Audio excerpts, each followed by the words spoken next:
প্রধানমন্ত্রী শেখ হাসিনা বলেছেন, কোটা বাতিলের দাবিতে শিক্ষার্থীদের চলমান আন্দোলনে কোনো যৌক্তিকতা নেই। তিনি বলেন, পড়াশোনা বাদ দিয়ে আদালতের রায়ের বিরুদ্ধে আন্দোলনের কারণ দেখছেন না।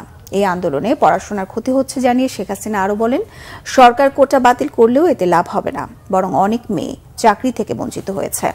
মুহিবুল্লাহ মুহিবের রিপোর্টে বিস্তারিত।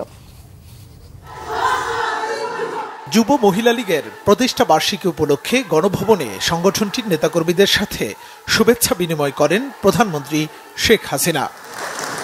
পরে প্রধানমন্ত্রীর দেয়া বক্তব্যে শেখ হাসিনা বলেন, কোটা বাতিলের কারণে অনেক জেলার মানুষ বঞ্চিত হয়েছে।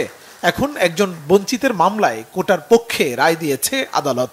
সেই আদালতের রায়ের বিরুদ্ধে আন্দোলনের যৌক্তিকতা নেই বলেও মনে করেন বঙ্গবন্ধু কন্যা।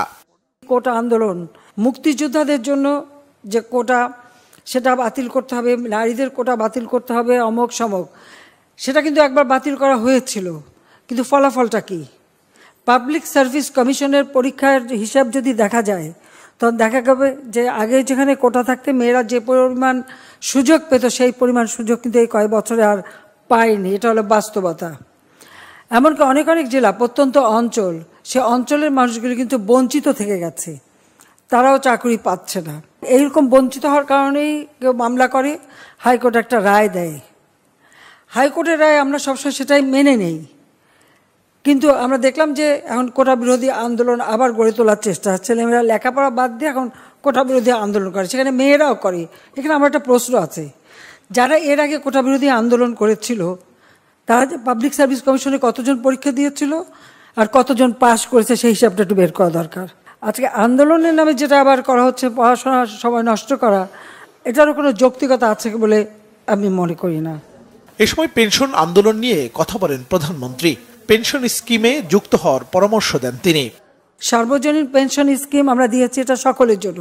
এটা আমাদের নির্বাচনী ইস্তাহারে ছিল, 2008-এ নির্বাচনী ইস্তাহারে আমরা করতে পেরেছি। শুধুমাত্র সরকারি চাকরিজীবী তারাই পেনশন পায়, আর বাকিরা বঞ্চিত থাকে। কাজে কেউ যাতে বঞ্চিত না থাকে, সেই জন্য কিন্তু বিভিন্ন স্তর ভেদে আমাদের এই সার্বজনীন পেনশনের ব্যবস্থা করা আছে। আমি মনে করি আমাদের যুব মহিলা লীগের যারা মেয়েরা, প্রত্যেকে কিন্তু নিজেরা এই সার্বজনীন পেনশন স্কিমে যুক্ত হতে পারে নিজেদের একটা ভবিষ্যতে। যখন মানুষ বয়স্ক হয়ে যাবে বা কর্মক্ষম মতো থাকবে, তখন কিন্তু একটা নিশ্চিত একটা অর্থ প্রাপ্তির সুযোগ আছে, জীবন জীবিকা চালাবার একটা সুযোগ আছে। এবং সেটা একেবারে নিম্ন স্তরের যারা, তাদের জন্য কিন্তু আমরা বিশেষ প্রণোদনা দিয়েছি। যারা একেবারে কিছুই করতে পারে না, খুব অল্প টাকা কামাই করতে পারে, তারা যদি 500 টাকা রাখে, তো সরকারের পক্ষ থেকে তাদের জন্য আরও 500 টাকা দিয়ে তারাও এর জন্য একটা ভালোভাবে পেনশন পায় একটা বয়সকালে, এবং এটা কিন্তু আজীবন পাবে।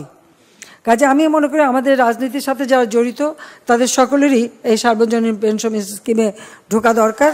বিএনপির অত্যাচার নির্যাতন যেন আর ফিরে আসতে না পারে, সে ব্যাপারে সবাইকে সজাগ থাকার আহ্বান জানান প্রধানমন্ত্রী শেখ হাসিনা। মুহিবুল্লাহ মুহিব, বাংলা ভিশন, ঢাকা।